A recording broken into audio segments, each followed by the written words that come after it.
નમસ્કાર દર્શક મિત્રો, આપ જોઈ રહ્યા છો ગુજરાત ન્યૂઝ। તો આજે ગુજરાતની ચૂંટણી ગરમાઈ રહી છે ને હવે અનામતનો મુદ્દો ફરી તો રાજકીય મંચ ચર્ચાનો વિષય બની ગયો છે।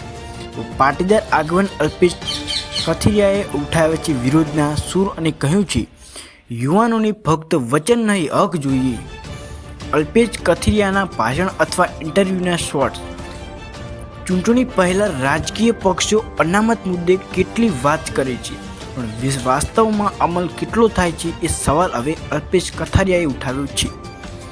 અલ્પેશ કથિરિયાએ કહ્યું યુવાનોને નોકરી કે એડમિશનમાં યોગ્ય ન્યાય મળવો જોઈએ, વચનો પર નહીં કાયદા પર વિશ્વાસ રાખીએ। તેમણે સ્પષ્ટ કહ્યું છે કે જો રાજકારણમાં અનામત ફક્ત મત મેળવવાનો હથિયાર બને છે તો અમે ચૂપ નહીં બેસીએ। પાટીદાર આંદોલન પછી અલ્પેશ કથિરિયા ફરીથી સક્રિય દેખાઈ રહ્યા છે અને વખતે સીધો ટાર્ગેટ સરકારની નીતિ પર છે। યુવાનો પણ નિવેદન પછી ચર્ચા ઉઠી છે, શું અનામતનો મુદ્દો ફરીથી ચૂંટણીની અસર કરશે? અનામત મુદ્દે પક્ષોની હાલની સ્થિતિ, કથિરિયાની સમર્થકોની સંખ્યા, યુવાનોની પ્રતિક્રિયા। એક બાજુ પક્ષો વચનોની રેલી કાઢી રહ્યા છે, બીજી બાજુ અલ્પેશ કથિરિયા જમીન પર ન્યાયની વાત કરી રહ્યા છે। તો હવે જોવાનું એ રહેશે કે અલ્પેશ કથિરિયાનો આ વિરોધનો સ્વર રાજકારણમાં કેટલો ઝંઝાવતા લાવે છે। શું અનામતનો મુદ્દો ફરીથી ચૂંટણીની દિશા બદલાઈ શકે છે? તમે શું માનો છો? અનામત મુદ્દે કઈ પાર્ટી સાચી છે? તો તમારું મત કમેન્ટમાં જરૂર લખો। તો અલ્પેશ કથિરિયા મોટો ધડાકો અનામત મુદ્દે ઉઠાવ્યો। પ્રશ્નો 2025ના ચૂંટણીમાં ઉઠાવ્યો અનામતનો તોફાન, અલ્પેશ કથિરિયાનો સીધો હુમલો રાજકારણ પર।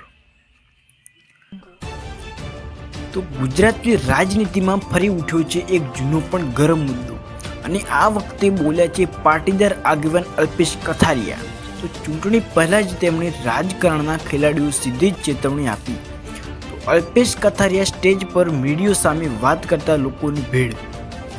અલ્પેશ કથિરિયાએ તાજેતરમાં આપેલા નિવેદનમાં કહ્યું છે અમે વચનો સાંભળ્યા છે બહુ, અમલ જોઈએ।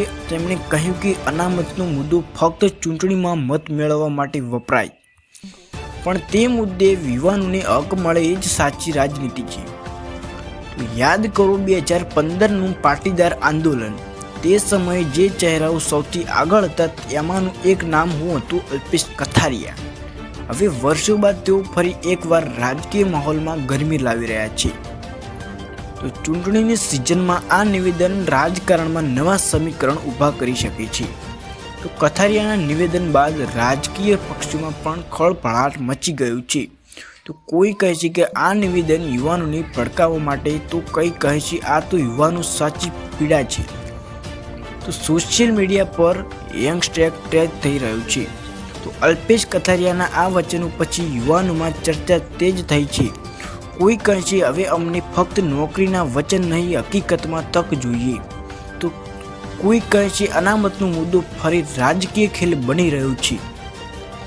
તો ગુજરાતની ચૂંટણી નજીક છે, અલ્પેશ કથિરિયાનો આ વિરુદ્ધનો સ્વર શું યુવાનોને એક જ મચ લાવશે કે પછી રાજકીય પાર્ટીઓ ફરી વચ્ચેનું જાળ ફેલાવશે?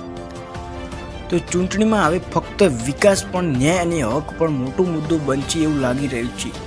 અલ્પેશ કથિરિયાના આ અવાજે રાજકારણમાં નવી હલચલ મચાવી છે। તમે શું માનો છો? અનામતનો મુદ્દો ફરી ચૂંટણીની દિશા બદલી શકે છે? તમારું મત, અને જો વિડીયો ગમ્યો હોય તો લાઈક, શેર અને સબસ્ક્રાઈબ કરવાનું ભૂલતા નહીં। અલ્પેશ કથિરિયાનો ધડાકો અનામત મુદ્દે ચૂંટણીમાં ઉઠાવ્યા વિરોધના સૂર। ચૂંટણીમાં પહેલા અલ્પેશ કથિરિયાનો મોટો હુમલો મુદ્દે ગરમાયું રાજકારણ, યુવાનો અવાજ બન્યા અલ્પેશ કથિરિયા।